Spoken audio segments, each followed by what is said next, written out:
walking out. Thank you very much for joining us. Don't miss it. The Briefing with me, Tom Harwood, Monday to Friday, 9:30 a.m.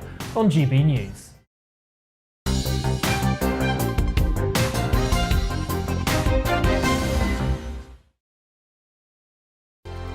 Hello there, I'm Eamon. And I'm Isabel. And you're watching the GB News digital stream across the United Kingdom. And around the world. If you're here in the UK, you can also watch us on your TV screen. GB News is Freeview channel 236. On Sky, we're channel 515. 626 on Virgin Media. Just remember, you might need to retune your TV to watch the channel. Yeah, and if you are doing that, find out more about retuning by going to gbnews.uk. Join my show Farage, 7 p.m. till 8 p.m. Monday through Thursday, and there you will get opinion, analysis, debate, and I'll cover stories that nobody else dares to touch. And then for the last 15 minutes, talking pints. We're over a drink. We have a civilised conversation with someone. We very often disagree, but we do it in a grown-up way. Come and join me on Farage.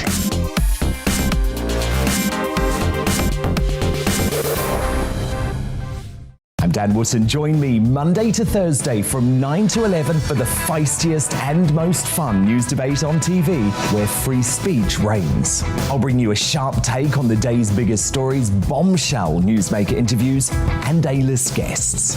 And I guarantee you, no spin, no bias, no censorship, and no reason to go to bed. That's Dan Wootton tonight, Monday to Thursdays from 9 on GB News. Hello there, I'm Eamon Holmes. And I'm Isabel Webster. And we hope you can join us for Breakfast with Eamon. And Isabel. You make me laugh out loud, belly laugh. Is that important first thing in the morning? Yeah, absolutely. And there's me trying to be deadly serious. News is a serious business. Yeah, I have to rein you in sometimes. Well, it doesn't stop us laughing at it. It doesn't stop us having an opinion on what's going on. Yeah. And it certainly will not stop us reflecting what you think. Weekdays from 6 to 9:30 on GB News.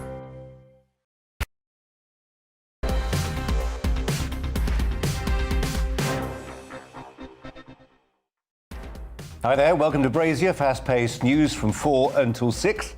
In the next hour, the Royal Navy is ordered into the English Channel to help solve the migrant crisis.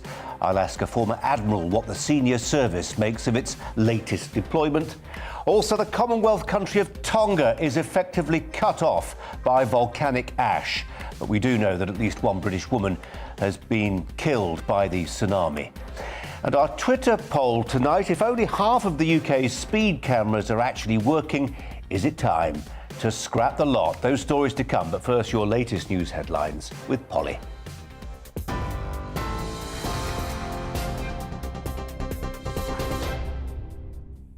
Good afternoon, it's 4 o'clock. I'm Polly Middlehurst in the GB newsroom.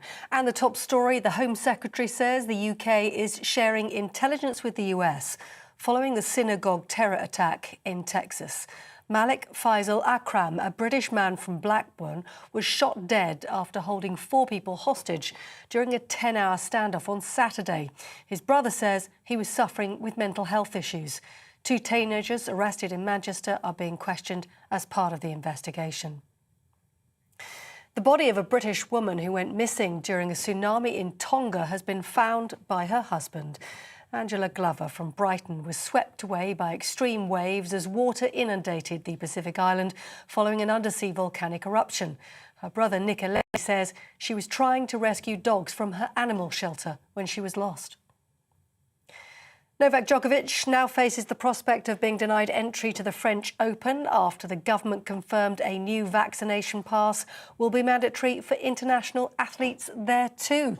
The tennis world #1 is back in Belgrade now after his visa to play in the Australian Open was cancelled. The Australian Prime Minister Scott Morrison hinting that if circumstances were right, Djokovic could be spared Australia's 3-year ban and could compete at next year's Grand Slam. Here, an 18-year-old from Bracknell has been reported missing after not returning from a night out on Saturday. Marnie Clayton was last seen leaving a nightclub in Windsor at 2 o'clock in the morning on Sunday. She's approximately 5'3", brown hair, slim build and wearing a grey-coloured dress. Prince Harry says he and his family are unable to return to his home because it is too dangerous after a UK Home Office decision prevented him from personally paying for UK police protection. Prince Harry has filed a claim for a judicial review now as he's concerned his US private security firm does not have access to UK intelligence information needed to keep his family safe. Royal commentator Angela Levin says US private security wouldn't provide significant protection for the Sussex family in the UK. I mean, American security guards aren't allowed in any palace. They'd have to have a thorough investigation by the royal family. And also they're not allowed to have any guns. So if they come off the plane with some guns, they'd be taken away straight away. So it's not a case of money. It's a case of practicality. And it's nothing to do with Buckingham Palace. It's all to do with the Home Office. Angela Levin. In a message to staff, BBC bosses have pledged to continue to make a strong case to the government for investing in the corporation.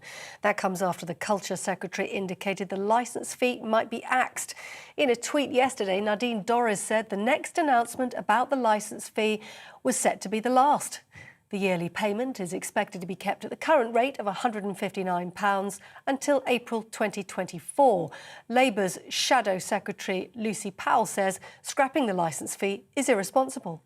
It is cultural vandalism because she's ripping something up, she's smashing something up without any plan about how the BBC is going to survive and how it will continue to fund itself going forward. These are really important and valued assets that we have in this country that we shouldn't just be trashing and burning, trying to save the Prime Minister. Amazon has reversed its decision to stop accepting Visa credit cards on its website. The move was meant to take effect from the 19th of January due to a dispute with Visa over payment fees. In an email to customers, the online retailer said it was working closely now with Visa on a potential solution. A giant asteroid bigger than any building on Earth is expected to soar past our planet tomorrow. Scientists say the meteor poses no threat to Earth. However, it will pass more than 5 times the moon's distance from us. You're with GB News. We'll bring you more as it happens. Now more from Brazier.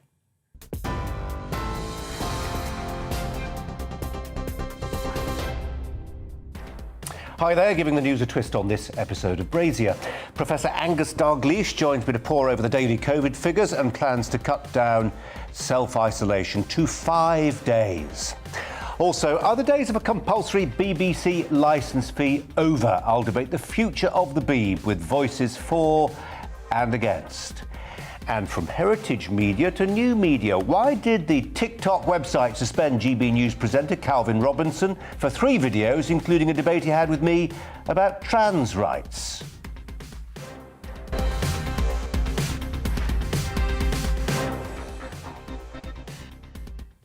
All that to come over the course of the next hour. Our top story, though, this afternoon. The Ministry of Defence has been ordered to help resolve the migrant crisis. The Royal Navy will be put in charge of all government-controlled ships in the English Channel.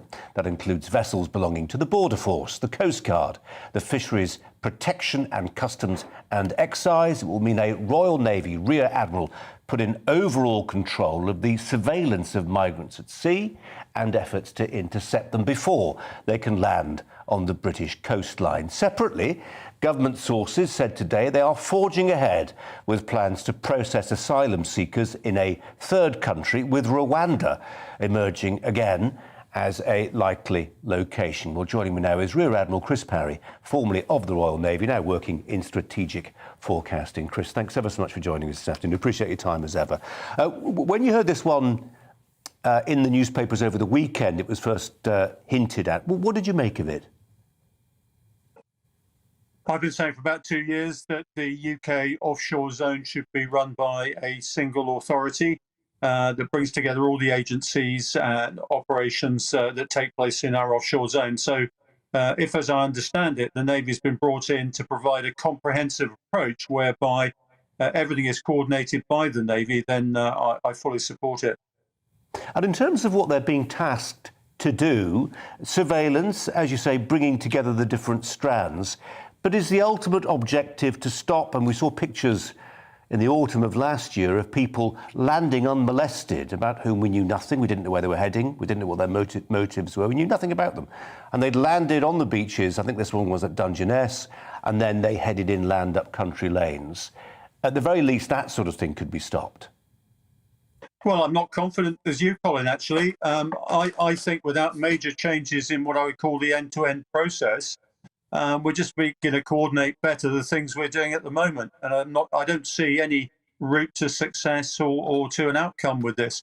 You can't change international law. You can't change national law unless it goes through Parliament. If people get into the middle of the channel and claim to be in distress, they have to be taken to a place of safety. It's as simple as that. And currently, I'm not seeing anything more, as you say, than increased intelligence, surveillance, intercept capability. I'm not seeing any changes to the end-to-end process that actually deals with people once you pick them up. In light of what you say, I wonder if there's a danger, actually, this could be counterproductive. You know, they're all saying that the road to hell is paved with good intentions. If you've got more hardware in the channel, more vessels there, that is, more hands, potentially, to bear a migrant from a dinghy and into a bigger boat and thence back to the UK. Well, I think the real problem is that I think the Navy will be coordinating, telling the French how badly they're doing in stopping people getting into the water. All this surveillance and additional intelligence capability is simply going to tell us what we already know a little bit better. Until we find a way of holding people, and I've advocated in the past that we hold them offshore, particularly in disused liners perhaps, and also quite a lot of sort of cruise ships that are around at the moment, and we process them before they come to land. We're still going to be doing the same. This is what the Navy did in the Mediterranean when we had the migrant crisis there, picked them up, moved them on, but they still made it to land. Yeah, I remember visiting Lampedusa, the Italian territory, just off the Libyan coast, where many were held from North Africa. There's obviously a raging political debate about how humane or otherwise that is. Chris, just in terms of the Navy politics of this, the MOD politics of this, here's a Royal Navy, 2 incredibly expensive aircraft carriers, all about pivoting to the Pacific, the Blue Water Navy, projecting power a long way away from the English Channel. Will they be happy to do this?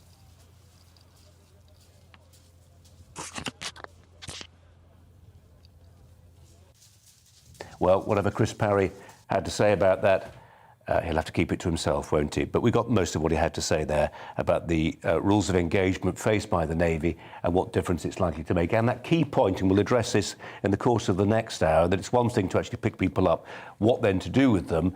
Chris Parry not alone in advocating the idea that a third party processes asylum applications, and at least one newspaper reporting this afternoon, quoting government sources, that Rwanda is back in the frame. I think it was the Danish government, led by a centre-left government actually, who have been looking at Rwanda. They've signed a memorandum of understanding with the Rwandans to process asylum seekers, migrants there, and obviously it would be a less attractive destination, so runs the argument, than the UK or Denmark, and therefore would act as a deterrent to people looking to come illegally into the country. More on that story later on then. The minimum self-isolation period for people testing positive for COVID-19 in England has been cut to 5 full days, bringing England into line with the US and several other nations. The quarantine period's been reduced after a review of the medical evidence with the aim of easing staff shortages across the country and across the economy as well, indeed. Well, joining me now, the oncologist, Professor Angus Dalgleish. Professor, thanks ever so much for your time, as ever. We'll start with the 5-day self-isolation period.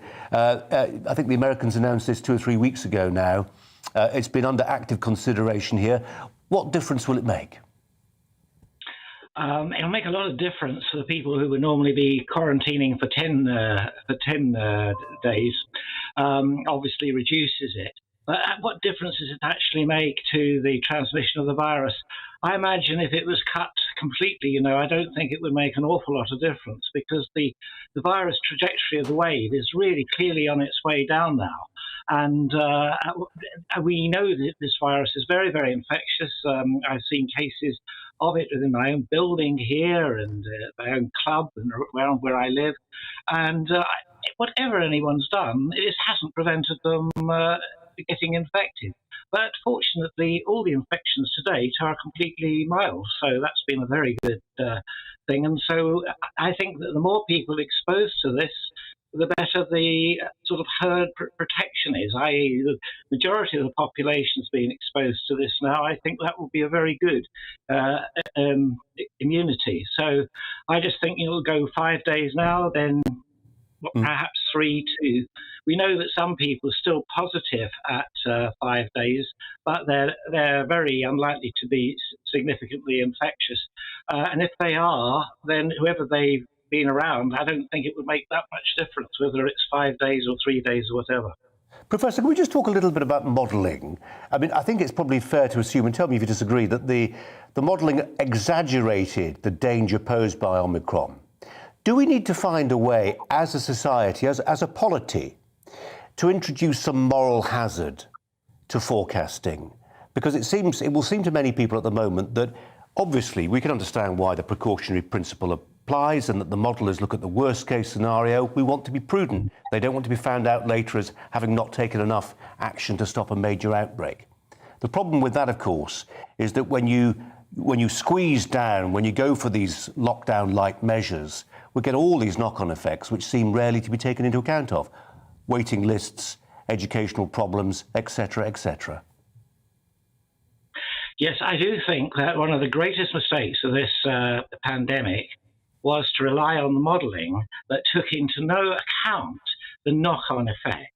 We now know, I think I predicted right at the beginning when lockdown came in on 23rd of March 2020, remember it very well, that a knock-on effect on other diseases and people's health, etc., plus the mental strain of lockdown and the economic knock-on effects would probably be worse than the lockdown itself. And I think it's fair enough to say now that there's enough evidence out there to suggest that that's completely correct, that lockdown probably achieved very little because the incident rate was falling for about 4 days and continued when lockdown came in.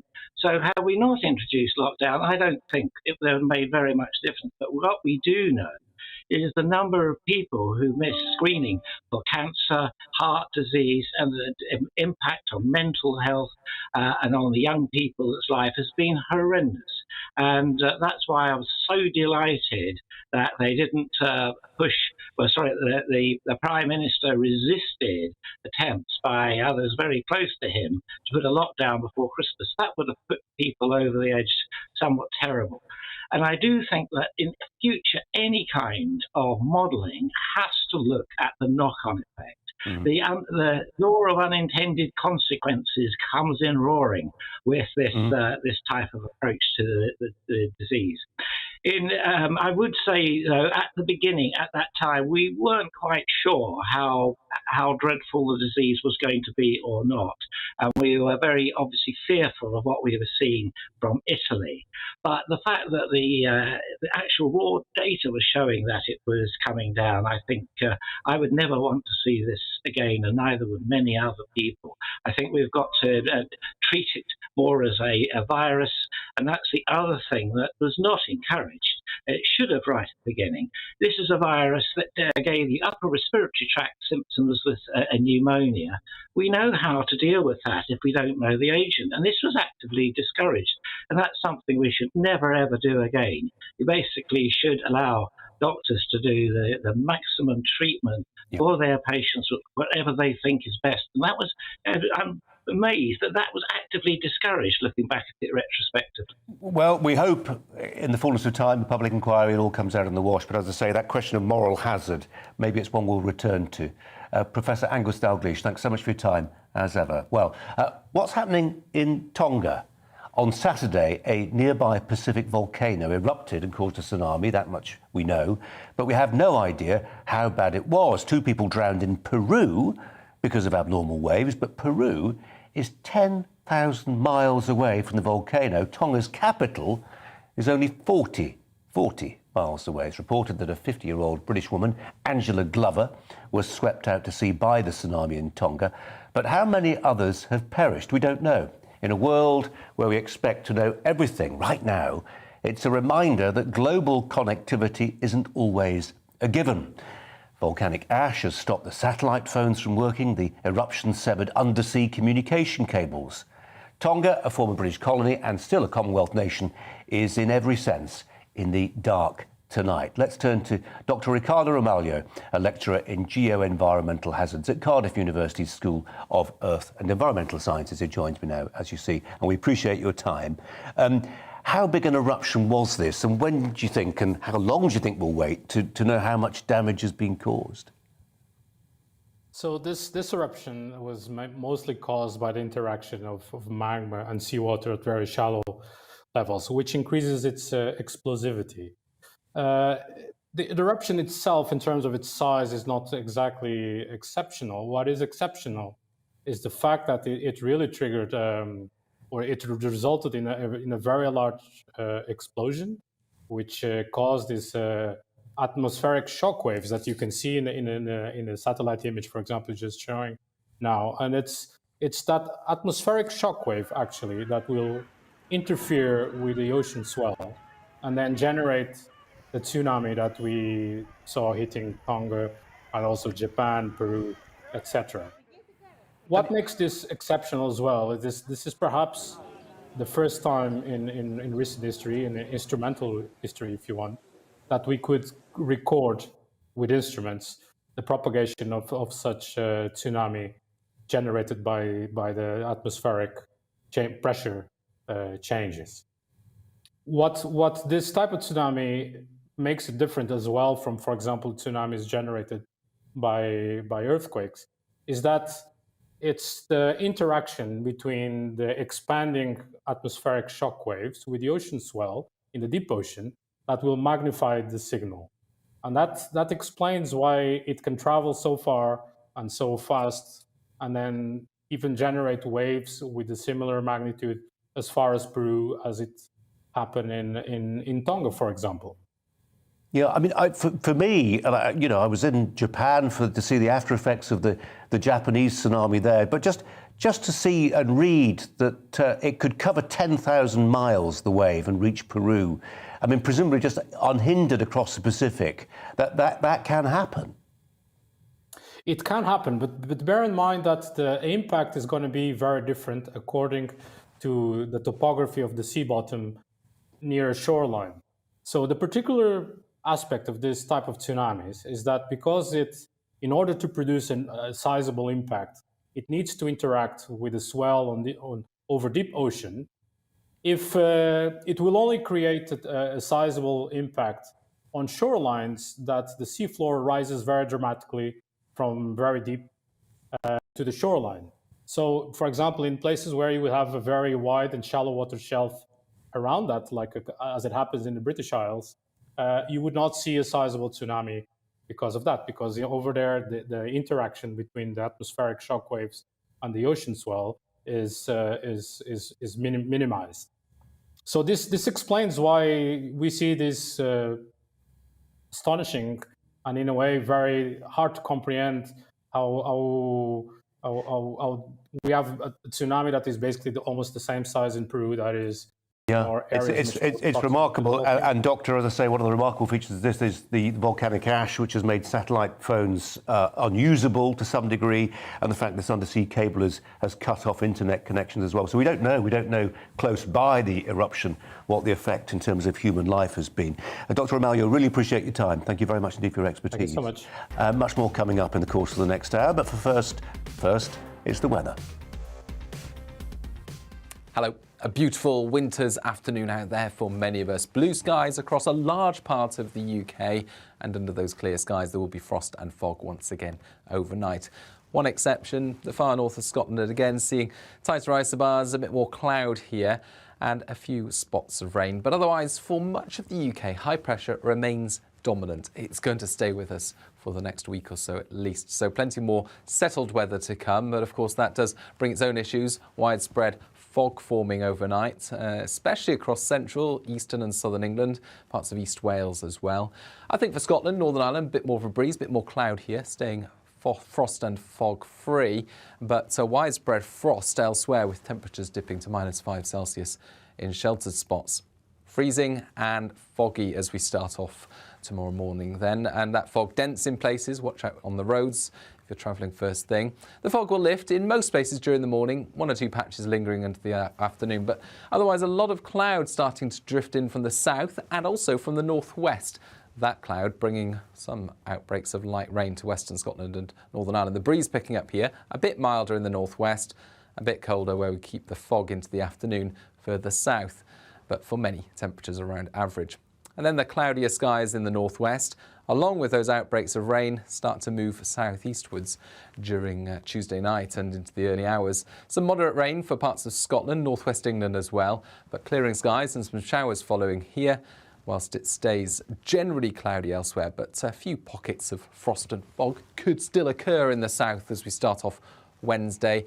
However, for many, Wednesday begins cloudy, especially for England and Wales, with those outbreaks of showery rain moving through, clearing by lunchtime to plenty of sunny spells.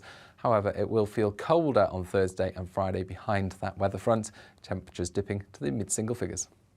I'm Liam Halligan. Join me every weekday at 1 p.m. for On the Money, your daily dose of economics, business and consumer news. I got 25 years experience covering economics and finance. We hold grown-up discussions with a host of experts who really know their stuff. We can't buy gas and store it. That was a mistake, wasn't it? I think it was a mistake. Even you, Liam, don't have a crystal ball. Inflation's a real threat.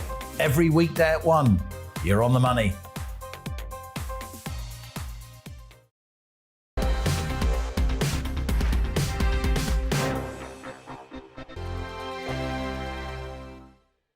Hello there, I'm Eamon. And I'm Isabel. And you're watching the GB News digital stream across the United Kingdom. And around the world. If you're here in the UK, you can also watch us on your TV screen. GB News is Freeview channel 236. On Sky, we're channel 515. 626 on Virgin Media. Just remember, you might need to retune your TV to watch the channel. Yeah, and if you are doing that, find out more about retuning by going to gbnews.uk.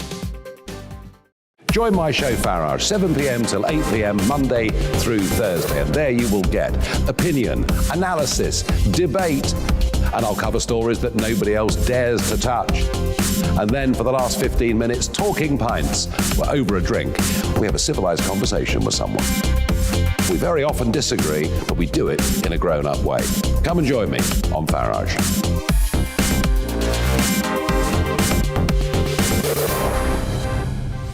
I'm Dan Wootton. Join me Monday to Thursday from 9 to 11 for the feistiest and most fun news debate on TV, where free speech reigns. I'll bring you a sharp take on the day's biggest stories, bombshell newsmaker interviews, and A-list guests. And I guarantee you, no spin, no bias, no censorship, and no reason to go to bed. That's Dan Wootton tonight, Monday to Thursdays from 9 on GB News. Hello there, I'm Eamon Holmes. And I'm Isabel Webster. And we hope you can join us for Breakfast with Eamon. And Isabel. You make me laugh out loud, belly laugh. Is that important first thing in the morning? Yeah, absolutely. And there's me trying to be deadly serious. News is a serious business. Yeah, I have to rein you in sometimes. Well, it doesn't stop us laughing at it. It doesn't stop us having an opinion on what's going on. Yeah. And it certainly will not stop us reflecting what you think. Weekdays from 6 to 9:30 on GB News.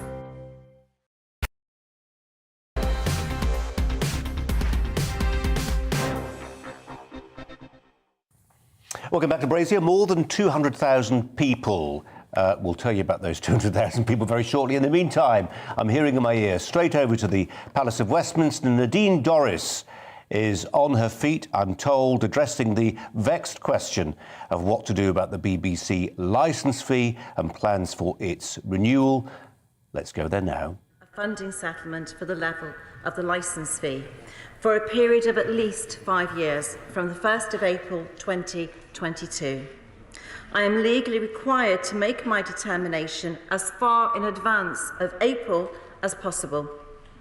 I'd also like to highlight that this year the licence fee settlement has featured S4C prominently for the first time, in line with the recommendation from the independent review as S4C completed in 2018. The licence fee will be the sole source of public funding for S4C. Negotiations back in November 2020, they began back in November 2020, and both I and my predecessor have met with the BBC on several occasions during this period to discuss the settlement. As part of those negotiations, the Charter requires that I assess both the BBC's commercial income and activities and the level of funding required so that the BBC can effectively fulfil its mission and public purposes. In addition, this government has set out our own relevant factors to consider during the Charter review in 2015-16. Evasion, commercial income, household growth and industry costs. Mr. Speaker, as the Prime Minister has said, the BBC is a great institution. It has a unique place in our current cultural heritage. And beyond our shores, the BBC broadcasts our values and identities all over the world, reaching hundreds of millions every day. Likewise, the Welsh broadcaster S4C plays a unique and critical role in promoting the Welsh language and in supporting our wider public service broadcasting landscape. However, Mr. Speaker, in reaching this settlement, I had to be realistic about the economic situation facing households up and down the country. The global cost of living is rising, and this government is committed to supporting families as much as possible during these difficult times. Given that climate, we had to think very carefully about imposing potential increase on the TV licence, particularly given that any increase would expose families to the potential threat of bailiffs knocking on their door or criminal prosecution. When it comes to monthly bills, this is one of the few direct levers that we have in our control as a government. And in the end, Mr. Speaker, we simply could not justify putting extra pressure on the wallets of hard-working households. Every organisation around the world is facing the challenge of inflation. I simply do not believe that those responsible for setting household bills should instinctively reach into the pockets of families across the country for just a little more every year to cover those costs. So today I am announcing that the licence fee will be frozen for the next 2 years, and that it will rise in line with inflation for the following 4 years. The BBC wanted the fee to rise to over £180 by the end of this settlement. Instead, it will remain fixed at £159 until April 2024. That's more money in the pockets of pensioners, in the pockets of families who are struggling to make ends meet. Mr. Speaker, we are supporting households at a time when they need that support the most. And this settlement sends an important message about keeping costs down while also giving the BBC what it needs to deliver on its remit. This approach to funding will be the same for the BBC and for S4C. However, I can also announce that S4C will receive an additional £7.5 million per annum in funding from 2022 to support the development of their digital offering. This is a 9% increase for S4C following 5 years of frozen funding. Mr. Speaker, we believe that this is a fair settlement for the BBC. It is a fair settlement for S4C, and most importantly, it's a fair settlement for licence fee payers across the United Kingdom. And let's not forget, the BBC will continue to receive billions in annual public funding, allowing it to deliver its mission and public purposes and to continue doing what it does best. And to support the BBC even further in what is a fast-changing broadcasting landscape, the government will more than double the borrowing limit of the BBC's commercial arm to £750 million. This will enable the BBC to access private finance as it pursues an ambitious commercial growth strategy, boosting investment in the creative economy across the UK. But as Tim Davies said in his first speech as Director General of the corporation, the BBC must be a simpler, leaner organisation that offers better value to licence fee payers, and we agree with this. Ultimately, the settlement strikes the right balance between protecting households and allowing broadcasters to deliver their vital public responsibilities, whilst also encouraging them to make further savings and efficiencies. Mr. Speaker, the licence fee settlement is only one step in our roadmap for reform of the BBC. In the last few months, I've made it clear that the BBC needs to address issues around impartiality and groupthink. Those problems were highlighted definitively by the recent Sirota review, and the BBC's own leadership rightly recognised those findings in full and committed to deliver all of the review's recommendations in its 10-point action plan on impartiality and editorial standards.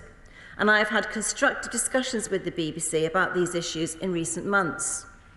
But the BBC now needs to put those words into action. It needs to convince the British public that those changes are in fact being made and to provide regular and transparent accounts of its progress. We will shortly begin the mid-term review of the BBC's charter, which will consider the overall governance and regulation of the BBC, and a key part of that review will look at whether the BBC's action plan on impartiality has in fact materially contributed to improving the internal governance of the organisation. But it's also time to look further into the future. Mr. Speaker, as any serious commentator will tell you, the broadcasting landscape has changed beyond all recognition over the past decade. We're living in a world of streaming giants, of on-demand and on pay-per-view and smart TVs. Technology is changing everything. 97% of homes already have super-fast broadband. A family in Cumbria can stream 5 different movies in 5 different rooms in its house at any one time. And our gigabit rollout is transforming those networks even further. Over 65% of UK households now have access to the fastest connection on the planet. As the tech has changed, so have audience habits, particularly amongst younger viewers. So it's time to begin asking those really serious questions about the long-term funding model of the BBC and whether a mandatory licence fee with criminal penalties for individual households is still appropriate. As we have said before, we will therefore undertake a review of the overall licence fee model, and those discussions will begin shortly. Mr. Speaker, the BBC has been entertaining and informing us for 100 years, and I want it to continue to thrive and be a global beacon in the UK and in the decades to come. But this is 2022, not 1922. We need a BBC that is forward-looking and ready to meet the challenges of modern broadcasting. A BBC that can continue to engage the British public and that commands the support from across the breadth of the UK, not just the London bubble. A BBC that can thrive alongside Netflix and Amazon Prime and all of its other challenges which attract younger viewers. The licence fee settlement represents a significant step in that journey and in our wider reform of the BBC. I look forward to continuing working with the BBC and others across the industry over the coming years to secure the future of these vital British services. I commend this statement to the House. I now come to Shadow Secretary of State Lucy Powell. Well, Nadine Dorries, it's been trailed a lot of what she had to say there, but to hear it stated so bluntly, so baldly in the House, the Culture Secretary making it clear that this is not 1922, it's 2022, and the old principles that did apply to the licence fee no longer necessarily do. She said the broadcasting landscape has changed beyond recognition. We are living in a world of streaming giants. There will, she said, be a review of the principle, the very principle of the licence fee. It's going to be frozen at £159 for the next 2 years, but she did stress this idea that the threat of bailiffs or criminal prosecutions, as she put it, is no longer appropriate, a hint at decriminalisation and more, it would seem. Well, let's turn to Robin Aitken, the journalist and broadcaster, and Sam Dowler, who take contrary views on the future of the BBC, the funding model. Let's turn to them now to reflect on what Nadine Dorries is proposing. Robin Aitken, we'll start with you. I know you've long campaigned for some of what Nadine Dorries seems to be saying there. There will be people highly critical of what she's saying. At any time, the soft power the BBC projects around the world is invaluable to a state like ours. Why are we undermining it? Well, I think the BBC has been living on borrowed time for some time, Colin. I mean, they can't say they haven't been warned. This settlement, the freezing of the licence fee, I think is something of a punishment beating by the government for the BBC. And it's come about because although the Director General of the BBC, Tim Davies, says he wants to put impartiality back at the heart of the BBC, so far critics of the BBC have not seen that happening. And I think that they're talking the talk, but they're not yet walking the walk. And the BBC has lost the confidence and the support of significant parts of the population. People who are on the right in politics feel that the BBC has been biased against them. I think that was all too clear during the Brexit debate. And that has left a legacy of distrust, and the BBC is reaping the reward of that. And this is going to be painful for the BBC. Freezing the licence fee for the next 2 years is painful. It's going to mean further cuts and so on. I noticed, though, they have increased the borrowing capabilities of the commercial arm of the BBC, so that'll mitigate pain to a certain extent. But, the BBC is on notice that it's got to clean up its act. It's got to do what it has always claimed that it does, that is to be impartial. And it's on notice that maybe the licence fee as a mechanism is on its way out. But I'd just say about that, Colin, I don't think we can take it for granted that this is the end of a tax-funded BBC. It's one thing for the Secretary of State, Nadine Dorries, to say this, but let's not forget, before any significant change is made to the way that the BBC is funded, there will be a long and exhaustive national debate. And there are plenty of people on the Tory backbenches who will not wish to see the BBC seriously damaged. So I don't think we can take it for granted that the BBC licence fee is now a thing of the past or will be ending in 5 years' time. I think we still have to have that debate. But I do think that this settlement is going to be a painful thing for the BBC. Sam Dowler, in terms of the government's motivation in all this, do you accept what Nadine Dorries was saying there, that the media landscape has changed and changed irrevocably? Or do you share the view put forward by Robin there, that this is a kind of ideological punishment? Well, I mean, this all comes down to impartiality, really. Like Robin just said, it's punishment for maybe Brexit or certain other things. I mean, at the end of the day, we had even Rachel Johnson last November said that Rupert Murdoch told the PM he had to get rid of the BBC whilst bouncing Wilfred on his knee during a visit to his country house. I mean, like, it just reeks of sleaze again. But at the same time, I agree that the BBC should be completely impartial. And but also, and I agree with Nadine Dorries when she says that it's a completely different landscape at the moment with things like Netflix and Amazon Prime. And Netflix, let's not forget, makes billions of dollars like every year through the amount. I mean, like, I don't know. I mean, obviously, you know, this is only a license fee that people pay in the UK. So, I mean, it bears a lot of discussion, but in the long run, this is an institution, and the BBC is an institution that isn't going anywhere for a long time, I wouldn't say. Sam, part of that conversation, part of that discussion, and as Robin makes clear, it's a conversation we're likely to be having for years, is the funding principle behind this? And Nadine Dorries made it very clear there that it's one thing to fund, you know, pay out your Netflix subscription or money to Amazon. It's another thing to be compelled on pain of the bailiffs coming around or potentially having a criminal prosecution for not paying your licence fee. And as everybody's very keen to make the cost of living point as well. I mean, it's easy for people who can afford it, £159 a year, but actually, Sam, for a lot of people, it is a lot of lolly.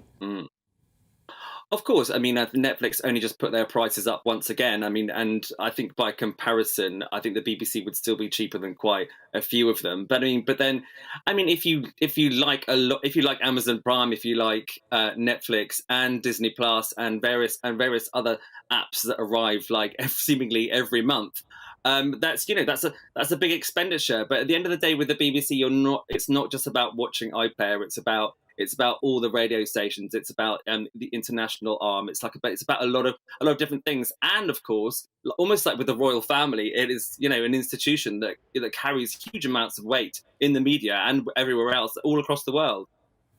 Robin, I'm always curious about the sort of personality politics of these things. I just wonder, at the BBC, the moment they heard the name Nadine Dorries, did they look at each other and think, oh, the game's up? This is somebody who means to at least make part of their political legacy dealing with the BBC. Do you think it is potentially down to one Secretary of State, or should we see it as part of a broader narrative of this particular government and this particular government's objectives? Well, I think there were no flags hung out when they heard that Nadine Dorries was going to be Secretary of State. She's not their cup of tea at all. I mean, she's pretty hardline. She's known to be on the right. She's a BBC skeptic. There was also a lot of snobbery about her when she was appointed. You know, the fact that she is, she's a populist by instinct. I think these things do play a part. I mean, for instance, a couple of secretaries of state back, we had Ed Vaizey. Well, he was very much to the BBC's liking. He was a Tory, of course, but he was one of those, if you like, One Nation Tories. He was very pro-Remain, actually, as it happens. But also he was somebody who was a rock-solid ally of the BBC. Just picking up the point that Tom made there, the truth of the matter is complicated with the BBC for a number of reasons. One thing is that you've got BBC services like the radio services, which cannot be subscriptionized, if that's a word. What I mean is, radio is available. So, and it's available if you have a radio. So, and you don't have to pay for that, and there's no way of making people pay for it. So you've got that part of the BBC, which provides a public service, which many millions of people do appreciate. So that's one thing. There's another factor which is going to play into this debate, and it is this, that at a time when we often talk about the way that the nation has been polarised, something like the BBC, properly handled, if it's doing its job properly, can be a point of unity for the country. It can be something which acts as a unifying influence in Britain. But all this is predicated, I stress this again, Colin, that the BBC has to show that it truly is impartial and wants to be impartial. Now, what does impartiality look like in 2022? I think, for instance, we've had quite a good illustration of what it isn't in the past few days.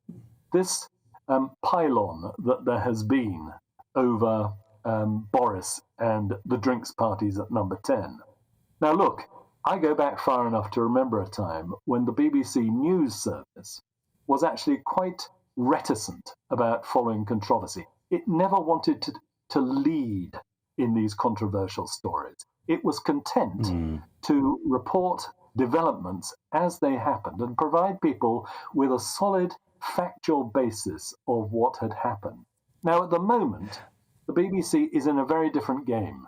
It's in the game of chasing every story. It wants to be first with the story. It wants to get the scoops. Now, you have to ask, is that the best mode for BBC journalism? Myself, I think the BBC would be on safer ground and it would keep everybody happier if it confined its journalism to a different sort of process. Now, that's asking a lot of journalists who have, people like, all the top BBC names that we could roll off our tongue if I could remember them. But old man disease, I'm afraid, Colin. You know how it is. But the thing is that top BBC journalists are all about getting the scoop. And actually, I think the BBC needs to take a step back from that and rediscover the old virtues of impartiality. Well, let's just. We just lost Sam Dowling briefly. Even as I said he was back, his signals just disappeared again. I was going to put to Sam the idea that the BBC ought to try to be a little bit. Well, no, he's reappeared. Sam, welcome to you. Just a closing thought. Robin advances the argument the BBC sort of needs to be a bit more boring for a bit. It's tried to make them running in certain areas, news and current affairs. We can argue about whether that's been a good thing or a bad thing. It's certainly resulted in making some ideological enemies. If it has to cut its cloth, what should the BBC be focusing on, do you think? I think I agree with Robin there. It's to do with being a bit more boring and whereas obviously like news and etc. is about opinion a lot at the moment. Maybe keep the opinion to a minimum and literally just present the news as is. Sam Dowler, Robin Aitken, thanks both very much indeed. It's a debate that will rage on for years, we imagine. I hope we'll be around to talk about it. Thanks very much indeed. More than 200,000 people have signed a petition demanding the government drops vaccine passes in the UK. The names were handed to Number 10 Downing Street just an hour ago. Campaigners from a group called the Together Declaration and a number of MPs. They included the Tory Steve Baker. The group represents more than 200 organisations, business groups, campaigners and professionals who came together because of their misgivings about vaccine passports. Well, let's turn to Steve James, the critical care consultant who made headlines when he was filmed explaining to the Health Secretary, Sajid Javid, why he didn't feel that he, as a clinician, ought to be vaccinated. He joins me now, as you see. Steve James, thanks so much for joining us. We talked to Kate Goodman last week. I'm not sure if that name means anything to you. It didn't to me until last week, but she spoke very eloquently about how she'd wanted to be a doctor from the age of 5. She loved being a doctor. She'd recently taken on a mortgage. Why do I say all that? Because she's unvaccinated and she, in common with anything up to 80, 90,000 NHS staff from April the 1st, will lose her job. I'm guessing that's the boat you're in too. That's the boat I'm in as well, yes. Why have you taken this position? I mean, I have to say, watching your intervention with Sajid Javid, the Health Secretary, on the wards was I think an extraordinary act of bravery. Others will think it was folly, and I'm sure some of them have made it clear to you that they feel you're not standing up for a set of principles which you ought to. What do you say to them? I would say that the most important thing that I had the opportunity to do was to stand up for a lot of voices that are not represented. Of course, if you speak out in a position like mine, you also in some ways misrepresent the views of people who haven't asked you to speak on their behalf. But there's a big issue in the country with a lot of people not being heard, people who don't think that vaccine mandates are a good idea for members of the public, vaccine passports for members of the public, or that the NHS vaccine mandate is a good idea. What do you say to those people who argue that though you may be showing no visible symptoms, you could be a carrier. And given your proximity to vulnerable people, that is a hazard. That's true, but we know that people who are vaccinated, even triple vaccinated, can also be carriers of the virus. There are lots of measures that are in place in hospitals to make sure that transmission's as low as possible. Some places have introduced testing, but the use of PPE is very important. One of the most important things that can be done is that if you've got any symptoms, you stay at home and don't go near to anybody who's vulnerable.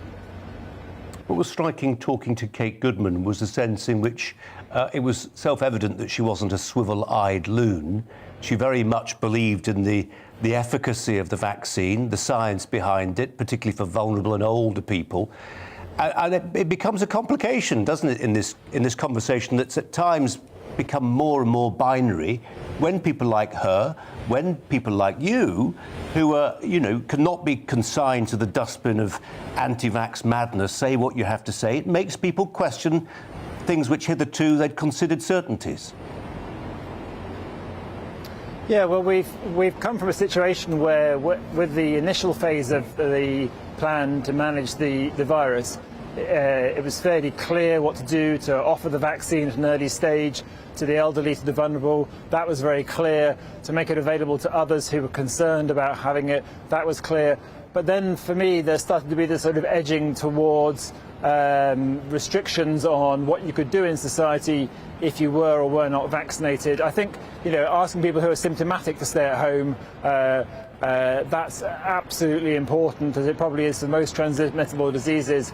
But more and more people started to feel that they're being coerced into doing certain things. And I think that the country's really got behind the idea that to take 100,000 or 80 or 90,000 members of the NHS, people who've been at work during the pandemic, who've considered the situation with COVID, who've thought for themselves about whether they want to have a vaccine or not. That's a long and considered process of many people, and they've then chosen not to do that. Those people, those professionals, I think that there's a lack of respect for the professionalism, for the dignity that those people have got to make a valid decision that they don't think it's right to have the vaccine. Just considering the fates of those 80 or 90,000, and indeed how the NHS will cope without them, Kate Goodman talked about the importance of retaining physical autonomy, that the decision about what goes into your body, about a medical procedure, if I can use something as so verbose to describe an injection.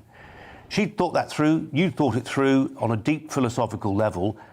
How widely is that level of concentration shared by those 80 or 90,000? Now, people are coming at this from lots of different angles. You're informed, you've thought this through. That probably doesn't apply to everybody, every one of those 80 or 90,000. Yeah. So for some people, people weigh up the risks and the benefits to themselves. They see the possibility of being sick from COVID. They see the benefit a vaccine can provide. Some are more concerned about potential side effects, which will take years to really know the full truth about. But for a lot of people in a vulnerable group, the risk benefit is definitely for taking the vaccine. However, there are different cultural, historic, personal reasons why certain people... And we've explored many of those over time. Steve James, we really appreciate your time today. Thanks very much indeed for joining us. It's time for the break. Thanks very much for having me on. Hello. A beautiful winter's afternoon out there for many of us. Blue skies across a large part of the UK, and under those clear skies there will be frost and fog once again overnight. One exception, the far north of Scotland, and again seeing tighter isobars, a bit more cloud here and a few spots of rain. But otherwise, for much of the UK, high pressure remains dominant. It's going to stay with us for the next week or so at least. So plenty more settled weather to come. But of course, that does bring its own issues. Widespread fog forming overnight, especially across central, eastern and southern England, parts of East Wales as well. I think for Scotland, Northern Ireland, a bit more of a breeze, a bit more cloud here, staying frost and fog free, but widespread frost elsewhere with temperatures dipping to -5 Celsius in sheltered spots. freezing and foggy as we start off tomorrow morning then. And that fog dense in places. Watch out on the roads if you're travelling first thing. The fog will lift in most places during the morning, 1 or 2 patches lingering into the afternoon, but otherwise a lot of cloud starting to drift in from the south and also from the northwest. That cloud bringing some outbreaks of light rain to western Scotland and Northern Ireland. The breeze picking up here, a bit milder in the northwest, a bit colder where we keep the fog into the afternoon further south, but for many temperatures around average. And then the cloudier skies in the northwest, along with those outbreaks of rain, start to move southeastwards during Tuesday night and into the early hours. Some moderate rain for parts of Scotland, northwest England as well, but clearing skies and some showers following here, whilst it stays generally cloudy elsewhere, but a few pockets of frost and fog could still occur in the south as we start off Wednesday. However, for many, Wednesday begins cloudy, especially for England and Wales, with those outbreaks of showery rain moving through, clearing by lunchtime to plenty of sunny spells. However, it will feel colder on Thursday and Friday behind that weather front, temperatures dipping to the mid-single figures. Join me, Nana Akua, on Fridays, Saturdays and Sunday afternoons here on GB News. Expect fiery debate and passionate discussion as my panel and I take on some of the top stories hitting the headlines. You can look up the statistics. No, you look it up. I hug everyone. We learn from it and try and move on. That's it. Opinion is at the heart of the show. It's a place for open and frank conversation, but without the fear of cancellation. So join me here on GB News on Friday, Saturday and Sunday afternoons between 4 and 6 p.m.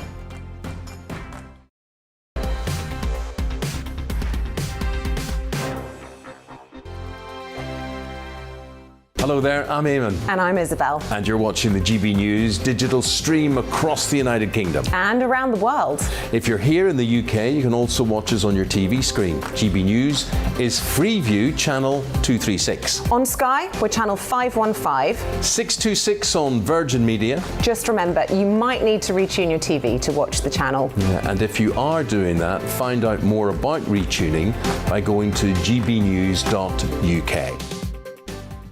Join my show Farage, 7 p.m. till 8 p.m. Monday through Thursday, and there you will get opinion, analysis, debate, and I'll cover stories that nobody else dares to touch. And then for the last 15 minutes, talking pints. We're over a drink. We have a civilised conversation with someone. We very often disagree, but we do it in a grown-up way. Come and join me on Farage.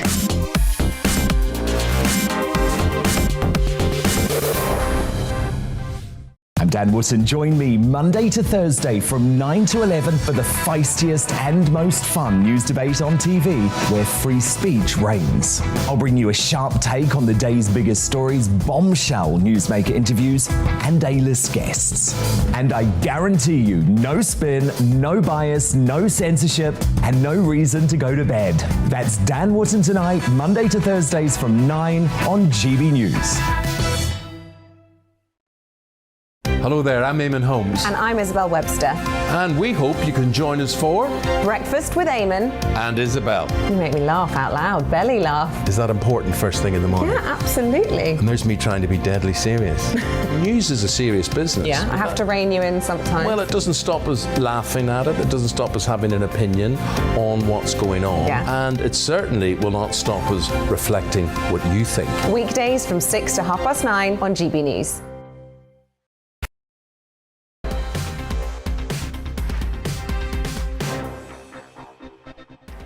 Hi there, welcome to Brazier. Coming up live at 5. As a British jihadist plot is thwarted in Texas, I'll ask a radicalization expert if mental health is becoming an excuse for a twisted ideology.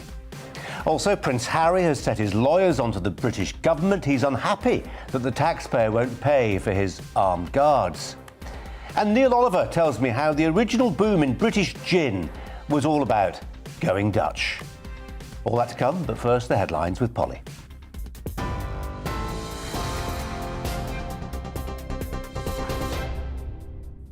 Good afternoon, just after 5 o'clock. I'm Polly Middlehurst in the GB newsroom. Our top story, the Home Secretary has said within the last hour the UK is sharing intelligence with the US following the synagogue terror attack in Texas. Malik Faisal Akram, a British man from Blackburn, was shot dead in the United States after holding 4 people hostage during a 10-hour standoff on Saturday. His brother says he was suffering from mental health issues. Meanwhile, 2 teenagers arrested in Manchester are being questioned as part of the investigation. The Home Secretary, Priti Patel, addressed the Commons. I had a bilateral call with my counterpart for Homeland Security in the US. And let me just say a few things. First of all, we are working with the FBI. In fact, we have been since the incident took place, and there's a great deal of intelligence sharing and work taking place on this. Of course, when it comes to our own domestic homeland, there are a range of measures that are being undertaken right now, including protective security for the Jewish community. Priti Patel. Meanwhile, the Home Secretary also warned the UK should expect to see more alerts about foreign interference with politics in the future. It follows claims that solicitor Christine Lee, who made donations to UK political parties, is a suspected Chinese spy. Priti Patel says her connections with MPs were designed to make the UK's political landscape more favourable to Chinese government interests.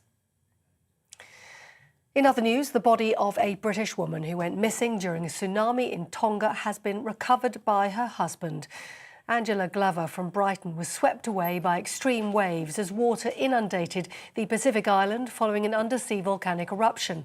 Her brother says she was trying to rescue dogs from her animal shelter when she disappeared. There are growing concerns for the welfare of an 18-year-old woman who disappeared at the weekend. Marnie Clayton from Bracknell was last seen leaving a nightclub in Windsor at 2 a.m. on Sunday. Police are appealing for help, saying her disappearance is out of character. The Culture Secretary has confirmed the BBC licence fee will be frozen for at least 2 years. Nadine Dorries wants to find a new funding model for the British broadcaster. BBC bosses insist there is a strong case for taxpayers to continue investing in the corporation.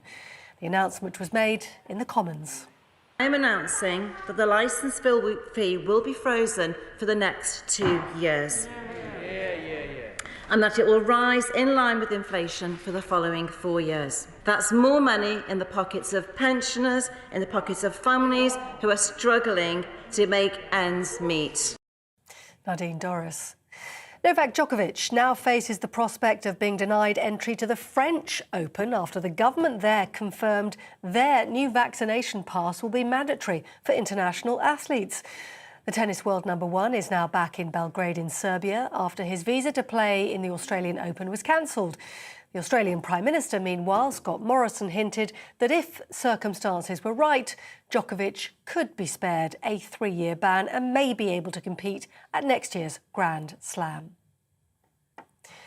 Prince Harry says he and his family are unable to return to his home because it's too dangerous. He's filed a claim for a judicial review against a Home Office decision not to allow him to personally pay for police protection while in the UK. He argues his private team in the United States doesn't have adequate jurisdiction or skills abroad. Amazon has reversed its decision to stop accepting Visa credit cards on its website. The move was meant to take effect from the 19th of January due to a dispute with Visa over payment fees. In an email to customers, the online retailer said it was now working closely with Visa on a potential solution. A giant asteroid, bigger than any building on Earth, is expected to soar past our planet tomorrow. Scientists say the meteor poses no threat to us, however. It's going to pass by at more than 5 times the moon's distance from us. This is GB News. More news as it happens now. More from Brazier.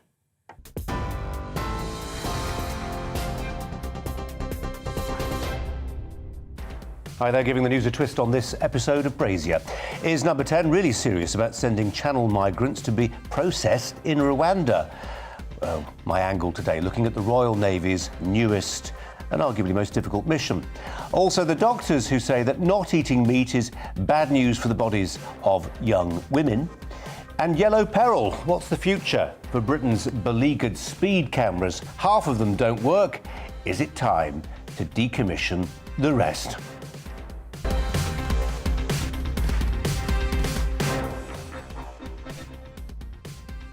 We'll start with this news, though, that 2 teenagers from Manchester have been arrested in connection with an attack on a synagogue in Texas.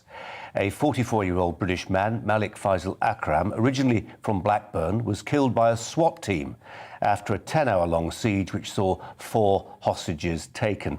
President Joe Biden called the incident an act of terror. Well, Akram reportedly demanded the freeing of a jailed Islamist jihadist in return for the release of worshippers. Well, my next guest is Sahal Ahmed, a reformed Islamist turned radicalization commentator. Today, he drew attention to a Facebook post attributed to the Blackburn Muslim community. It offers condolences to the dead man's family while avoiding any condemnation of his actions and welcomes his arrival into, quote, the highest ranks of paradise. Sahal joins me here in the studio, I'm very pleased to say, and thanks for coming in, I really appreciate it. There's a lot here to get through. Let's start with this idea that the Blackburn Muslim community ought not to be posting something on Facebook, offering up their prayers and the hope that somebody will be taken into paradise. Yeah, the optics on that one aren't very good. That's putting it mildly. But on the one hand, it makes sense. Someone's died and you're offering condolences, and it's a religious thing, right? Religious people just seek forgiveness for whoever it may be.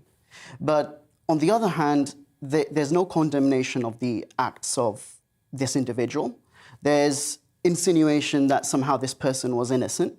And it just doesn't come across really well. And me, coming from the community, I know how a lot of members of the community think. And it's not right. And it's important to call that out. Yeah, it's important to call it out. Do you think, I mean, community, you know, it's almost a joke, isn't it? The self-appointed community leader who speaks for nobody but their own ego. But we're not saying that here, are we?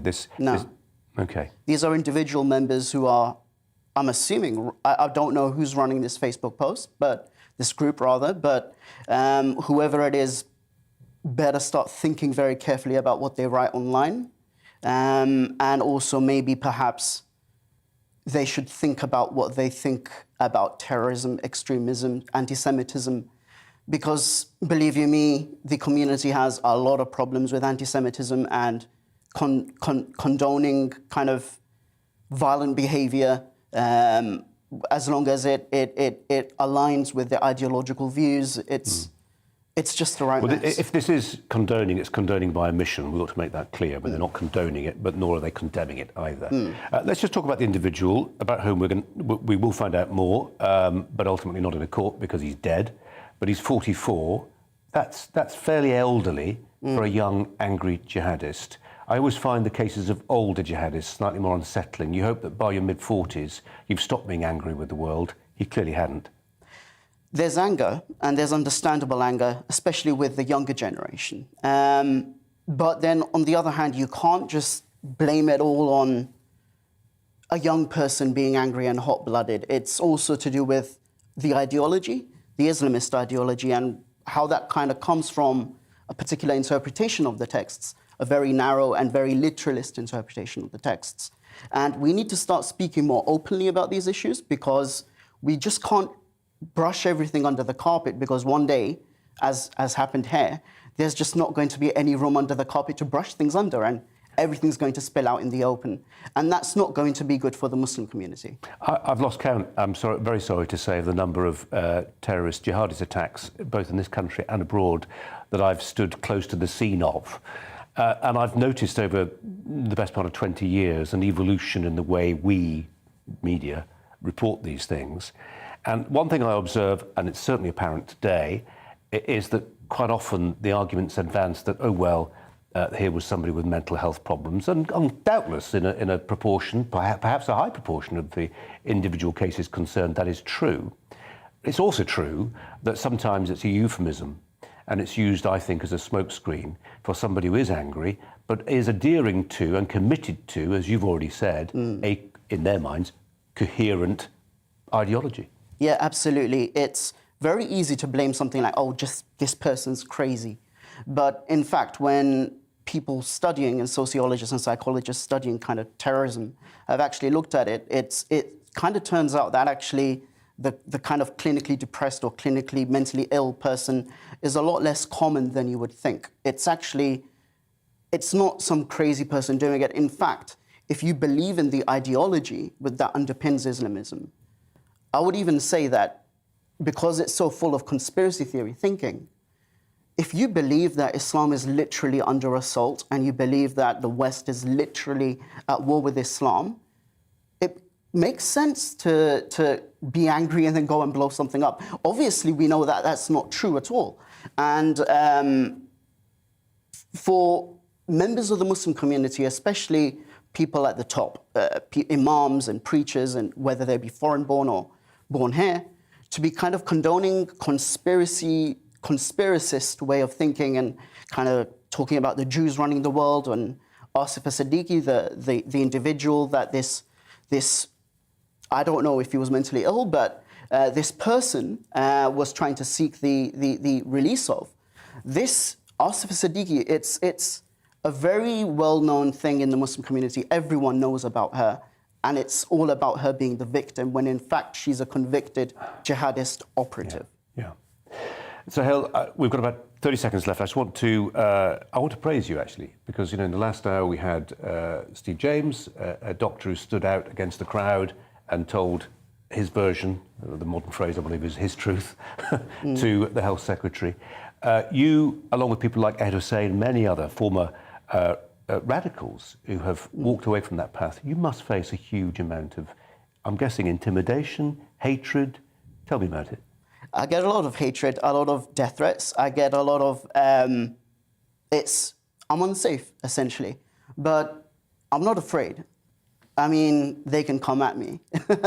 I'm genuinely not afraid. And I genuinely do believe in what I speak about. And I love my country. I love the people of this country. And I will do whatever it takes to serve my country. You're a brave man. I'm going to shake your hand and say thank you for coming in. Thanks very much, Sahel. Appreciate it. Thanks a lot. Well, now, if anyone doubted whether Prince Harry's relocation to America had rendered him more American, wonder no more, in this regard at least. When it comes to resolving a dispute, his first response now seems to be to get the lawyers involved. The Duke of Sussex is seeking a judicial review against the Home Office decision not to provide official police protection for him when he's in the UK. The Duke says he will not bring his family to Britain unless we taxpayers pay for his armed guards. On a personal level, that means the Queen may never see the granddaughter who bears her nickname, Lilibet, great-granddaughter. On a constitutional level, it means the brother of our future king is taking legal action against the British state. Well, joining me now, the royal broadcaster and commentator, Rafe Hadel-Manku. Rafe, thanks ever so much for joining us. He's missed probably quite a good opportunity, Prince Harry, here, not to mount legal action. This will confirm some people's bad opinion of him. I suppose he will argue, actually, come on, I've got a right to some protection.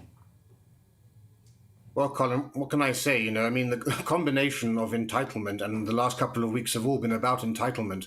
But in this case, the combination of entitlement and, tin-eared arrogance is quite breathtaking. The Met Police aren't guns for hire sitting around, twiddling their thumbs, waiting for their next customer. I said earlier on today to someone, that Prince Harry is mistaking Scotland Yard for Securicor. He's a private citizen. If he can just hire police protection, then what's to stop another celebrity, like Kanye West or somebody, or even, a relative of some terrible foreign despot from hiring police protection? He has to understand that he's made his choice, he's made his bed, and he needs to have a good long sleep in that bed. He knows full well, you don't get something for nothing in this game. If he wants to have police protection, he needs to return to the UK, he needs to apologise for his appalling behaviour, and he needs to commit himself 100% to fulfilling royal duties, helping his family, and serving the nation. What gets me, though, about all of this thing is that, Prince Harry's not an idiot. Well, let me rephrase that. Prince Harry knows very well how the security services work. The clear solution here is to do what his cousins Princesses Beatrice and Eugenie do, the two daughters of Prince Andrew. They hire ex-royal protection officers who are fully versed and have full security clearance in terms of the royal palaces. The only thing that they don't have are firearms. Apart from that, there's no distinction.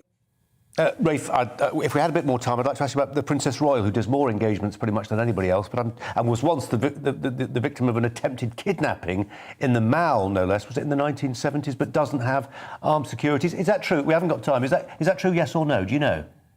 Yeah, that's true. 1974, and of course her protection officer was shot 3 times, and she doesn't have full-time protection. So that's something for Prince Harry to mull over. Yeah. Well, let's hope he does. Rafe, lovely to mull it over with you as ever. Thanks very much indeed for your time. Thanks a lot. Half of Britain's speed cameras do not work. Data provided by 26 police forces in response to a Freedom of Information request showed that 523 of 1,092 permanent speed cameras were broken. 4 counties have no working static cameras at all. They are North Yorkshire, County Durham, Northamptonshire, they caught up with me now, and Wiltshire, which does have the mobile speed cameras. Well, the AA says the reduction in working speed cameras and a fall in traffic officer numbers means that the number of road fatalities, which had been falling for years, is now plateauing. 5 people die, on average, on British roads each and every day. Well, joining me, the author and columnist for Spiked Online, Rob Lyons. Rob, thanks ever so much for your time. Appreciate it. For some people, these speed cameras are anathema. It's all very, very Orwellian. For others, if you live on a rat run, perhaps in a suburb plagued by people speeding through your estate, if you live in a village where people should be doing 30 but routinely do 50, I speak whereof I know, they're a blessing. What say you? Well, I don't think most drivers like speed cameras. I mean, they're an irritating reminder of what you're supposed to be doing. But the law is the law, and it's supposed to be enforced. And while the depersonalized quality of a speed camera is a bit annoying, I think if you want to enforce the law properly, then you have to do so. I mean, what's interesting about this story is that actually one of the complaints from these local areas is that their technology is now out of date. It's not worth trying to maintain it. And actually what they really need to do is buy a whole new bunch of speed cameras and have them properly installed, etc. And the funding isn't there, which kind of gives the lie to the idea that these are kind of cash machines for local authorities or for local police forces. Because if they were, then presumably it would be worth investing in these things to install them and have them up and running so they could catch loads of people and make loads of money. So from that point of view, it's an interesting story. But I think the big story that we should remember about this is that Britain's roads are, in fact, remarkably safe. And they've grown so much safer over the last couple of decades, undeniably true. I'm just going to recap, Rob, what our Twitter poll's saying today. It's interesting. We saw a very limited sample, obviously, but we were wondering whether people felt it was time to scrap them. And 3/4 of our respondents said yes, time was up for these cameras. But you make the important distinction that there's, the clunky yellow camera, the size of a big box. If they were these cash machines that some claim, and I think maybe some of the mobile cameras that park on the bridges on motorways, maybe a bit more in that direction, but it's not the highest of high-tech stuff that we see in these yellow boxes. No, I'm sure it isn't. It's probably still very low tech compared to the leaps and bounds that have been made, for example, in mobile phone cameras in the last 15 years. You can imagine that this is pretty old technology. So from that point of view, it's all very odd. The flip side of we should enforce properly is that at the same time that proper enforcement with a few speed cameras isn't going to change very much. It's not going to end carnage on our roads or some of the ways it's stated at the moment, because, as I said earlier, our roads are pretty safe. There's one fatality for about every 200 million miles driven. So I think we have to put it into perspective, while the law should be enforced and people should obey the law, and I think the vast majority of people do try to, at the same time, then maybe there are better ways of doing it. Rob Lyons, appreciate you giving us some context for that. Thanks very much indeed for your time. After the break, is Number 10 really serious about sending channel migrants to be processed in Rwanda? But first, here's a look at the weather. Hello. A beautiful winter's afternoon out there for many of us. Blue skies across a large part of the UK, and under those clear skies there will be frost and fog once again overnight. One exception, the far north of Scotland, and again seeing tighter isobars, a bit more cloud here and a few spots of rain. But otherwise, for much of the UK, high pressure remains dominant. It's going to stay with us for the next week or so at least. So plenty more settled weather to come. But of course, that does bring its own issues. Widespread fog forming overnight, especially across central, eastern and southern England, parts of East Wales as well. I think for Scotland, Northern Ireland, a bit more of a breeze, a bit more cloud here, staying frost and fog free, but widespread frost elsewhere with temperatures dipping to -5 Celsius in sheltered spots. Freezing and foggy as we start off tomorrow morning then, and that fog dense in places. Watch out on the roads if you're travelling first thing. The fog will lift in most places during the morning, one or two patches lingering into the afternoon, but otherwise a lot of cloud starting to drift in from the south and also from the northwest. That cloud bringing some outbreaks of light rain to western Scotland and Northern Ireland. The breeze picking up here, a bit milder in the northwest, a bit colder where we keep the fog into the afternoon further south, but for many temperatures around average. And then the cloudier skies in the northwest, along with those outbreaks of rain, start to move southeastwards during Tuesday night and into the early hours. Some moderate rain for parts of Scotland, northwest England as well, but clearing skies and some showers following here, whilst it stays generally cloudy elsewhere, but a few pockets of frost and fog could still occur in the south as we start off Wednesday. However, for many, Wednesday begins cloudy, especially for England and Wales, with those outbreaks of showery rain moving through, clearing by lunchtime to plenty of sunny spells. However, it will feel colder on Thursday and Friday behind that weather front, temperatures dipping to the mid-single figures. I'm Darren McCaffrey, and join me on The Briefing Monday to Thursday at 3 p.m. You'll get your afternoon fix of all the latest political stories, debate and analysis, as well as interviews with some of the biggest names in UK politics. It's a problem that affects the whole world, Darren. From Westminster to Cardiff, Edinburgh and Belfast, if it's happening in UK politics, we've got it covered. That's The Briefing with me, Darren McCaffrey, Monday to Thursday, 3 p.m. on GB News.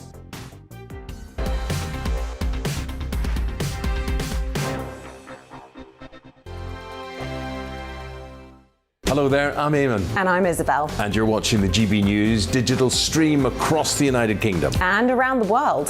If you're here in the UK, you can also watch us on your TV screen. GB News is Freeview channel 236. On Sky, we're channel 515. 626 on Virgin Media. Just remember, you might need to retune your TV to watch the channel. Yeah, and if you are doing that, find out more about retuning by going to gbnews.uk.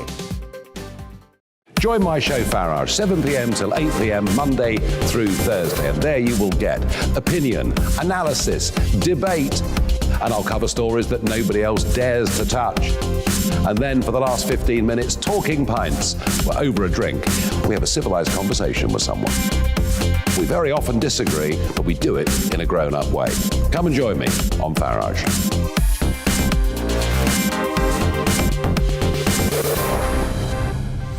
I'm Dan Wootton. Join me Monday to Thursday from 9 to 11 for the feistiest and most fun news debate on TV, where free speech reigns. I'll bring you a sharp take on the day's biggest stories, bombshell newsmaker interviews, and A-list guests. And I guarantee you, no spin, no bias, no censorship, and no reason to go to bed. That's Dan Wootton tonight, Monday to Thursdays from 9 on GB News.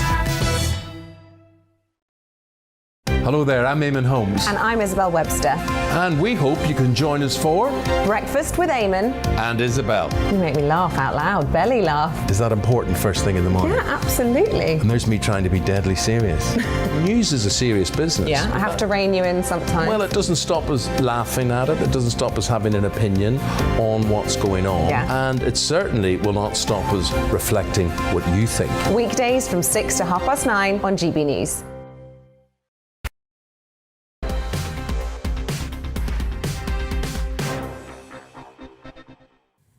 You're with Colin Brazier on GB News, on TV and on radio. Now it's time for my Brazier angle.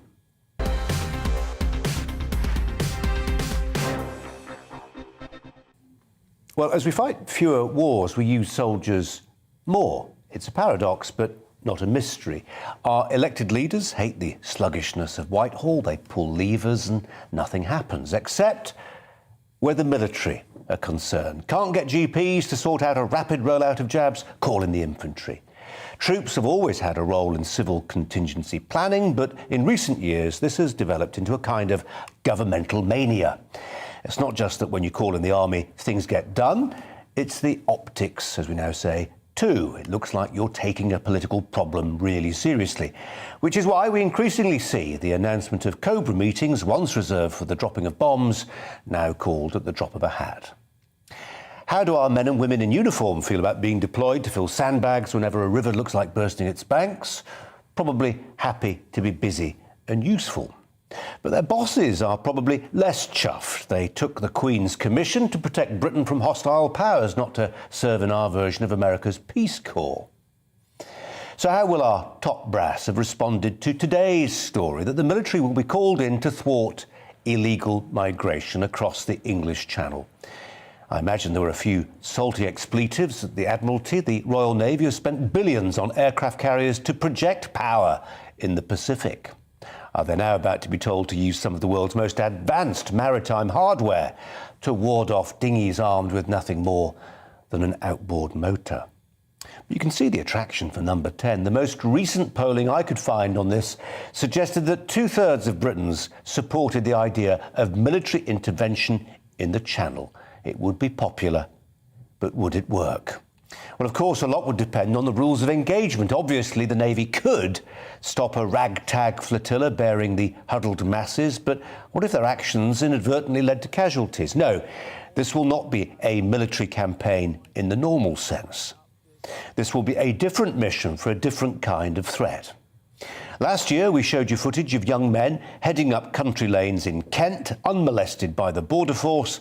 They'd landed on a beach and were heading who knows where, bent on who knows what. Drones and helicopters would at least make it easier to track the landings.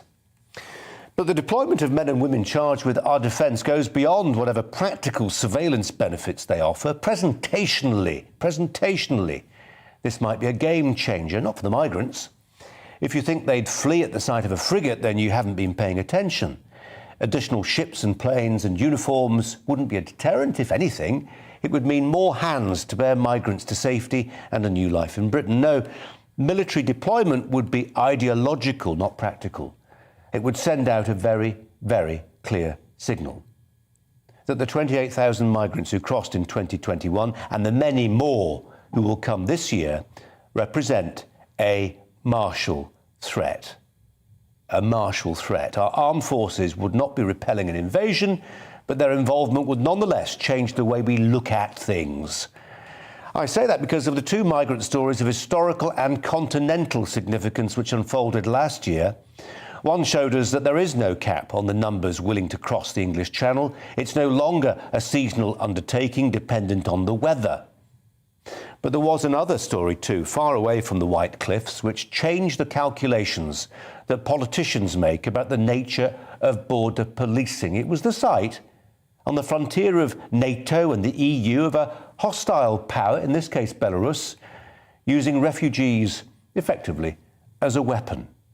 It made Europeans ask a question. If an enemy thinks migrants harm us, maybe we ought to view them with spectacles that have a less rosy tint. Poland ordered in its army last year, and though the images were condemned as inhumane by the usual suspects, the policy worked. Probably haven't heard about that, but it did work. Thousands of migrants gave up and returned to the Middle East. Military deployment succeeded on land in Poland. Could it work at sea, in the English Channel?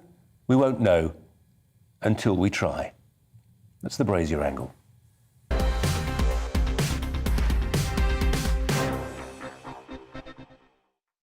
The former head of the counter-terrorism unit at the Ministry of Defence, Major General Chip Chapman, joins me now.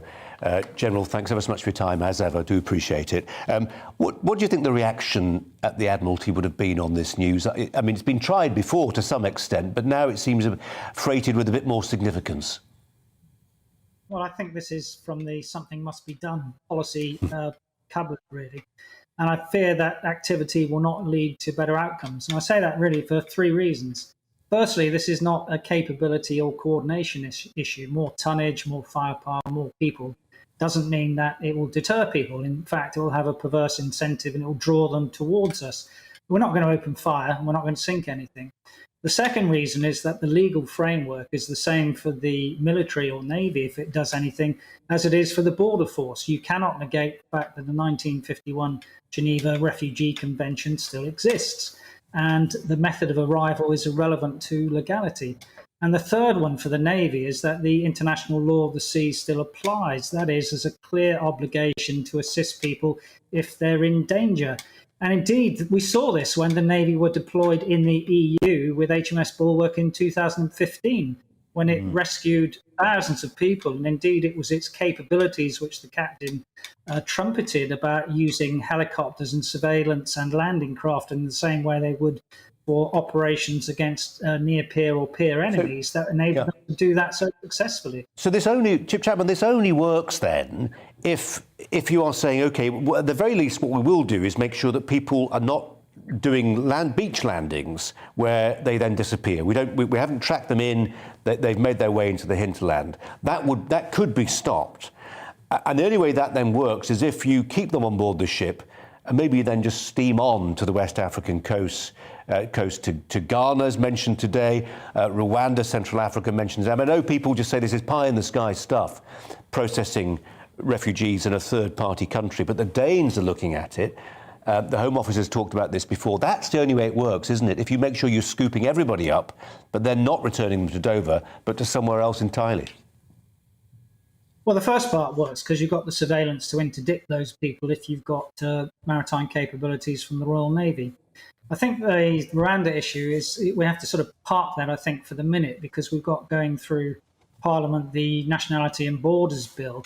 And the first thing you, of course, need to do is break the business model for the smugglers, because this is powered by smugglers, and where there's money to be made, that's where serious organised crime comes in.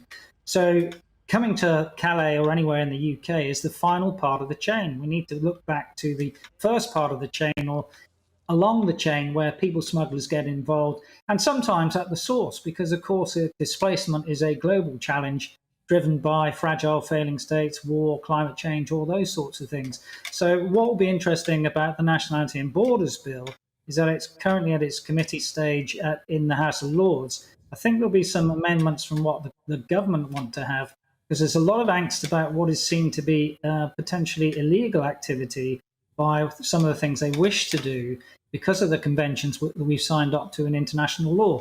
We may not like some of those, but that is international law, and there's customary practice around this.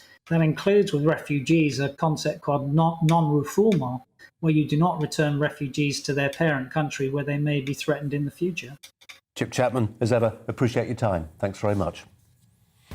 Coming up, my GB News colleague Calvin Robinson has been censored on TikTok. Join us later to find out why. But first, let's bring you up to date with the latest news headlines with Polly.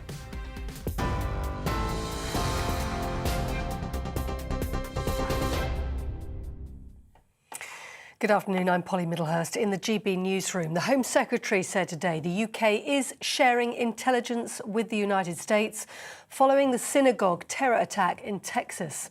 Malik Faisal Akram, a British man from Blackburn, was shot dead in the States after holding 4 people hostage during a 10-hour standoff on Saturday. 2 teenagers, meanwhile, arrested in Manchester, are being questioned as part of the investigation. The Home Secretary, Priti Patel, has also warned today the UK should expect to see more alerts about foreign interference with politics in future. It follows claims that solicitor Christine Lee, who made donations to political parties, is a suspected Chinese spy. The Home Secretary says her connections with MPs were designed to make the UK's political landscape more favourable to Chinese government interests. The body of a British woman who died in the tsunami in Tonga has been recovered. Angela Glover from Brighton was killed after an undersea volcano erupted near the Pacific nation, sending large waves crashing across shores. Her brother, Nick Alaney, says she'd been trying to rescue the dogs from her welfare shelter. The Culture Secretary has confirmed the BBC licence fee will be frozen for at least the next 2 years. Nadine Dorris wants to find a new funding model for the British broadcaster. BBC bosses insist there's a strong case for taxpayers to continue investing in the corporation. And Amazon has reversed its decision to stop accepting Visa credit cards on its website. The move was meant to take effect from January the 19th due to a dispute over payment fees. In an email to customers, the online retailer has said it's now working closely with Visa on a potential solution. On TV, online and on DAB+ radio, you're with GB News. Now more from Brazier.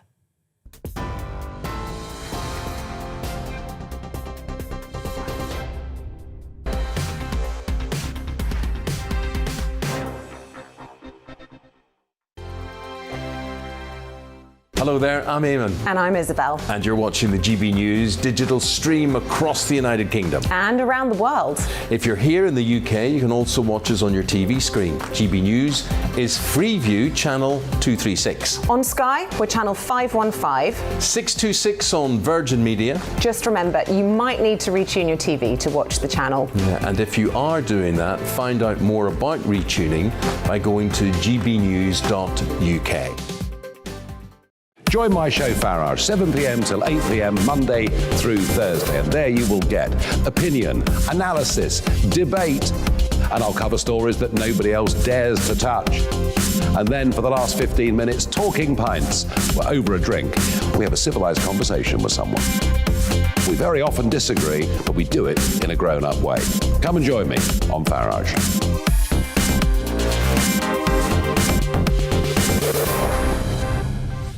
I'm Dan Wootton. Join me Monday to Thursday from 9 to 11 for the feistiest and most fun news debate on TV, where free speech reigns. I'll bring you a sharp take on the day's biggest stories, bombshell newsmaker interviews, and A-list guests. And I guarantee you, no spin, no bias, no censorship, and no reason to go to bed. That's Dan Wootton tonight, Monday to Thursdays from 9 on GB News. Hello there, I'm Eamon Holmes. And I'm Isabel Webster. And we hope you can join us for Breakfast with Eamon and Isabel. You make me laugh out loud, belly laugh. Is that important first thing in the morning? Yeah, absolutely. And there's me trying to be deadly serious. News is a serious business. Yeah, I have to rein you in sometimes. Well, it doesn't stop us laughing at it. It doesn't stop us having an opinion on what's going on. Yeah. And it certainly will not stop us reflecting what you think. Weekdays from 6 to 9:30 on GB News.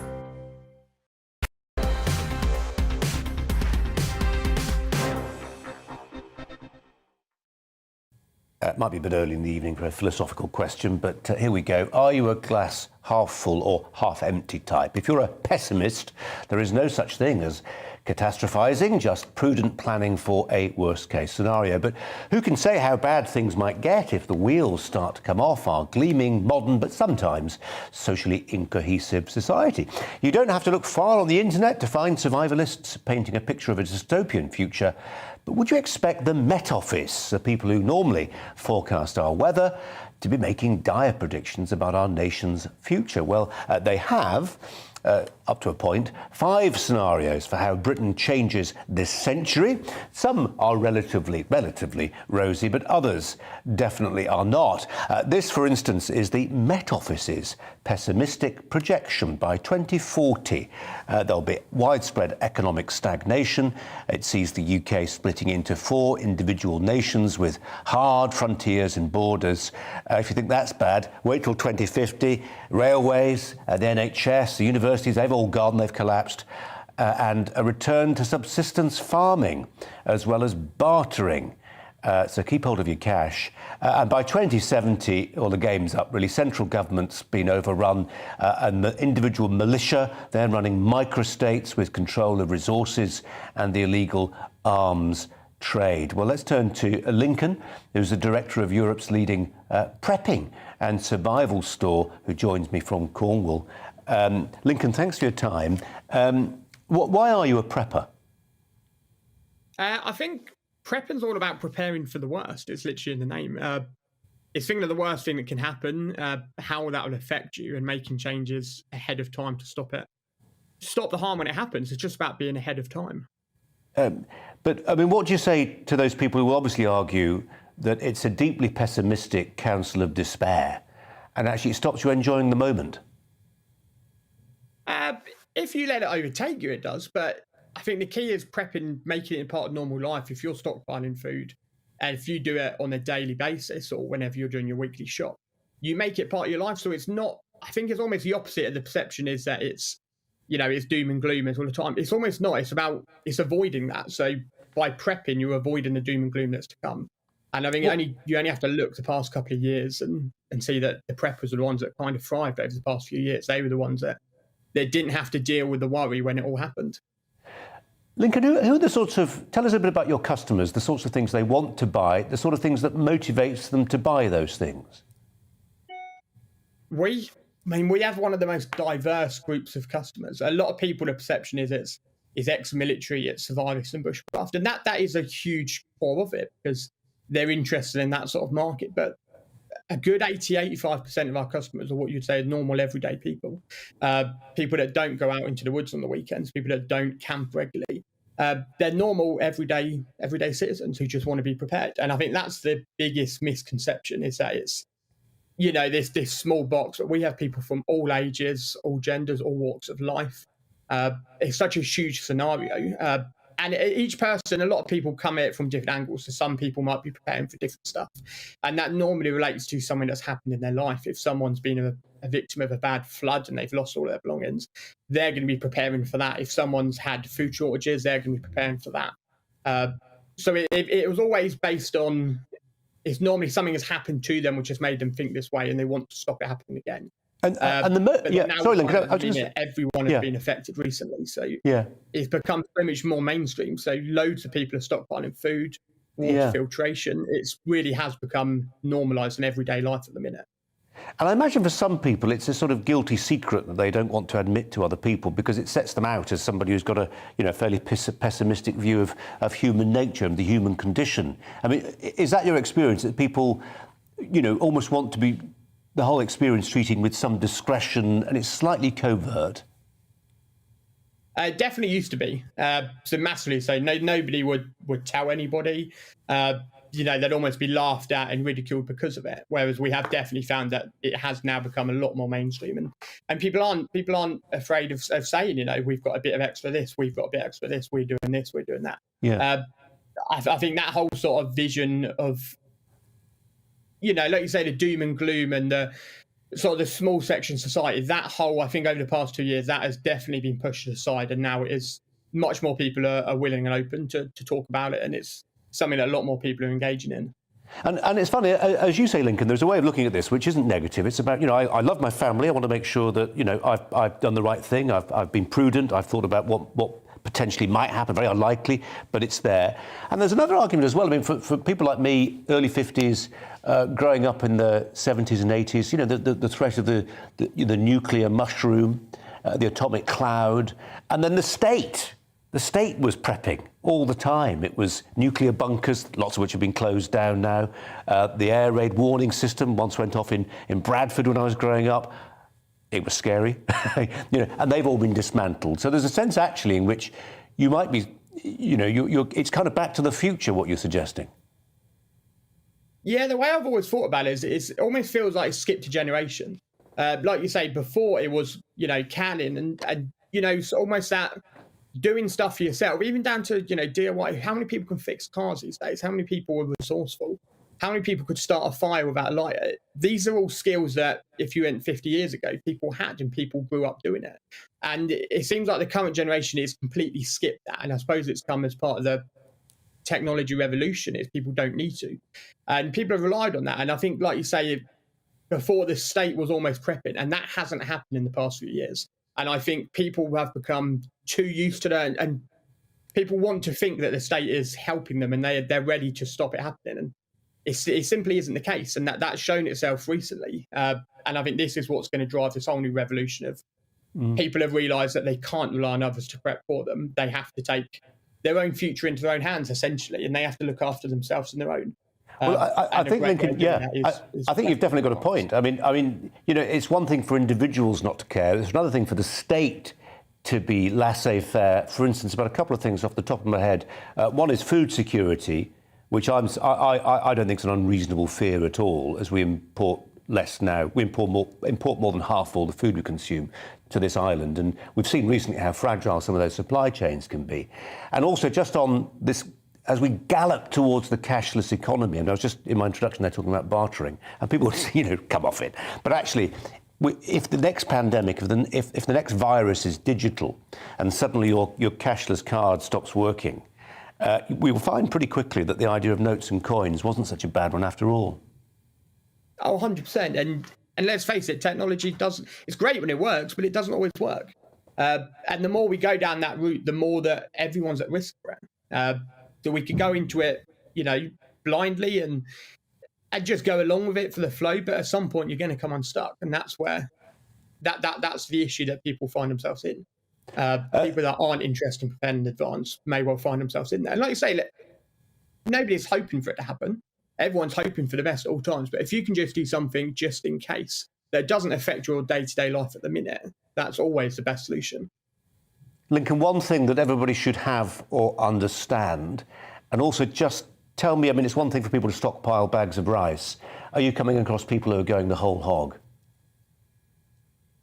Yeah, we sell all sorts, always have. We sell up to full NBC and CBRN gas masks and hazmat suits, communications, off-grid communication, radios, walkie-talkies, solar panels. A big thing at the minute is look how fragile the gas and electric supply is. How many people could heat their homes if the gas supply went off tomorrow? Not many people can. So we cover the full spectrum of off-grid living, as well as your standard food and water supplies. I think the off-grid living is kind of the key to it.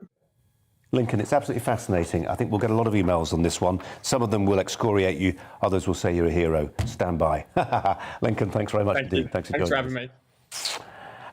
Well, let's tell you about our poll today, shall we? And that is that if only half of the UK speed cameras are actually working, is it time to scrap the lot of them? There is the poll. Look at the poll. I'll read you a couple of emails.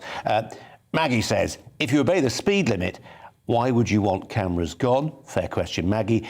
Bob says, drivers spend too long spotting speed cameras, time which could be spent actually concentrating on the road. Also, I think the cameras are a revenue-raising exercise, much of which aligns with what Ollie says. Ollie says they are not about road safety anymore. They are about generating income through fines.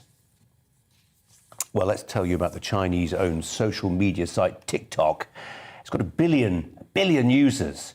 It has huge reach, and not just amongst the young people it was initially aimed at. Increasingly, TikTok finds itself in the trenches of the culture wars, facing the same dilemmas over free speech as more established businesses like Twitter. And like Twitter, it bans and suspends contributors. My GBNews colleague, Calvin Robinson, has recently fallen foul of TikTok's opaque policies on what is deemed to be beyond the pale. Well, Calvin was suspended for 3 of his posts, one about BLM, the other 2 about trans rights. One of those was a debate that I moderated between Calvin and Tom Harwood. It was watched on Twitter and YouTube some 400,000 times and actually got a bit of praise for offering what we thought was a balanced and nuanced approach to the topic. Well, here is one of the clips that was removed from TikTok. 30 seconds left. Calvin, you've got the final word. I just think we shouldn't confuse the two. Trans women should be able to live their lives as ever they see fit. Trans men, the same. Identify however you like, but that does not make you male or female. You cannot change your sex. You can argue about gender all day, every day, but sex is your biology. You are born with the XY or XX chromosome. You are born either producing sperm or eggs in most cases, and you cannot change your sex. In most cases. Some people have problems, absolutely, and we shouldn't laugh about it. I understand you've been charitable and trying to support people, but you're conflating ideology with truth, and that's dangerous. We kept that. Strong views reasonably expressed by both individuals then, but that interview remains unavailable on TikTok for reasons that are not entirely clear to Calvin, who joins me now to ponder on this one. Calvin Robinson, thanks ever so much for joining us. What are TikTok up to? Well, I find this very strange because we know that social media platforms don't have to obey freedom of speech because they are their own private platforms. But the problem here is that they are the gateways to information, and they have a monopoly on information. They control the information superhighway. Twitter and Facebook are a lot bigger than TikTok, but TikTok is big with a certain demographic, as you mentioned, quite young people. So to have such an opaque platform that says anything that's deemed beyond the pale, anything that's deemed a hate crime is removed, is quite scary because I don't think that was hateful. I don't think I'm a hateful guy. I thought that was quite a compassionate debate. Both sides presented in a very charitable way from different perspectives, but both sides were put forward as well. So to suggest that what I said or what we said in that clip is not allowed to be viewed by people on the platform is quite worrying. And also, I find worrying, Calvin, in all this, the process, the missing bits of natural justice. I mean, if somebody's done wrong, and at the end of the day, you know, TikTok don't have to, there's a business, they're not obliged to carry what you say or I say. But, you know, there has to be some scope for learning, for rehabilitation. But for that to happen, you've got to know which bit of what you said they find objectionable. And that's the bit of the jigsaw that's missing, isn't it? Absolutely. It's even worse on TikTok because I had a 24-hour suspension recently, and that could escalate into a permanent ban, but I'm not exactly sure why. So one of the clips was with Tom Harwood. Another clip was on the controversy with Anaya and Patrick, also discussing trans, and the other one was a Black Lives Matter debate. Now, none of them had any hateful speech in them, but on one of the clips, I've appealed all of them. One of the clips I appealed, and it was put back, and then it was taken down again. But now I have no reprieve because you can only appeal once. And again, there's no information about which rules or stipulations you've broken, just that it's deemed as hate crime. And I find that really frustrating because I'm not a hateful guy. I'm trying to put forward my truth, so to speak. I'm trying to put forward the facts. And if people want to debate the facts, I'm happy to hear it. And on TikTok, you can reply to people. I've had people stitching my clips. You know, I don't make original content for TikTok. I just put my GBNews clips up there, and people have responded to them and presented alternative arguments, and we've had debates back and forth, and that's how a democracy should work. But when we have these big tech platforms censoring the debate and controlling the narrative, especially with TikTok, because it is linked to the authoritarian Chinese regime. You know, Donald Trump wanted to ban it in America. I can understand why. I think they are subverting Western democracy. They are disrupting our way of life by indoctrinating young people with this silly woke ideology.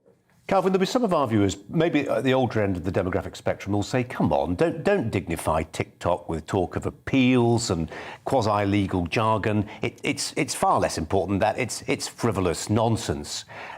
I'm pretty sure you will say, and I would agree with you, it's not frivolous, it's important. There are processes at stake here which really matter. And if we are to use a word like appealing against a judgment, a really important principle, foundational principle of living in a free society, we need to know what's going. And from what you've just told us, Calvin, it's the bit where they say you're back on, but then you're off, and actually one strike and you're out. That's a lamentable process. And it's not just TikTok, it is big tech as the whole, in a whole. You know, we saw the president of the United States removed from Twitter and Facebook over the last few years. That is how much power these companies have. And, you know, naysayers will say, well, just set up your own social network then, set up your own platform. And it's not as simple as that. We saw Parler try to do just that. Amazon, Apple, and Google all colluded to wipe them out. They removed them from their networks, they removed them from their mobile phones, they removed them from the servers. It's not as easy as setting up on your own because it is a monopoly. They have control over the marketplace of ideas, and that is very dangerous because they are pushing a certain political narrative, and any opposition is shut down. That is not healthy for the world that we live in. Calvin, if there's any developments, do let us know. We'll talk about it again. But for now, thanks very much indeed. Calvin Robinson, my GB News colleague there, reporting on TikTok and what they do. What did the BBC do? Some of you impressed, rather more of you less so. This in view of the fact that Nadine Dorries, about 2 hours ago, said that the licence fee will be kept at £159 a year for 2 years, but the future of the BBC, in terms of the licence fee, rather hanging in the balance. Mike says the BBC's political impartiality problem goes far beyond its news reporting. More significant is its wholesale adoption of far-left woke ideology that is informing so much of its output in the misguided belief that the majority of the British public support it. Alan says, I positively avoid listening to BBC radio and watching BBC television. I therefore strongly object to paying for it through the licence fee. Elizabeth agrees that BBC needs reform. There are a couple of you in there saying it provides a wonderful service, at least in part. Let us know what your thoughts are on this. In the meantime, stand by for Jubes & Co. That's coming up next after the weather. Hello. A beautiful winter's afternoon out there for many of us. Blue skies across a large part of the UK, and under those clear skies there will be frost and fog once again overnight. One exception, the far north of Scotland, again seeing tighter isobars, a bit more cloud here and a few spots of rain. But otherwise, for much of the UK, high pressure remains dominant. It's going to stay with us for the next week or so at least. So plenty more settled weather to come, but of course that does bring its own issues. Widespread fog forming overnight, especially across central